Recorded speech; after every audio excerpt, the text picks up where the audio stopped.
যতই টেনশন লাগুক, যতই কষ্ট থাকুক, যতই মনের মধ্যে একটা চাপ থাকুক না কেন, সিজদা গেলে রবের দরবারে মাথা ঝুকালে মনটা একটা শান্তি লাগে কি লাগে না? ব্রেইনের মধ্যে একটা স্বস্তি আছে কি আসে না? মেন্টালি ভাবে একটা রিল্যাক্স ফিল হয় কি হয় না?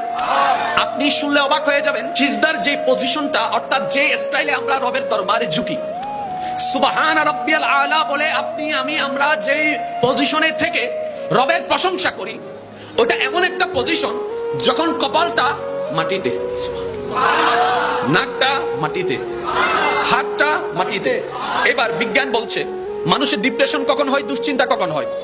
ব্রেইনের ফ্রন্টাল ফ্লপের মধ্যে যখন নেগেটিভতা বেড়ে যায়, পজিটিভতার লেভেল কমে যায়, নেগেটিভ এনার্জি বেড়ে যায়, পজিটিভ এনার্জি কমে যায়, তখন মানুষ দুশ্চিন্তায় চলে যায়, ডিপ্রেশনে চলে যায়, হতাশায় চলে যায়। আর এটা এমন একটা মারাত্মক রোগ, অনেকেই সুইসাইড পর্যন্ত করে ফেলছে। এটা থেকে বাঁচার জন্য অনেকেই সুইসাইড করে, অনেকেই বিষ খেয়ে ফেলছে, অনেকে ঘুমের ওষুধ খেয়ে ফেলছে, কারণ এটার মাত্রা ওই লেভেলে। এটা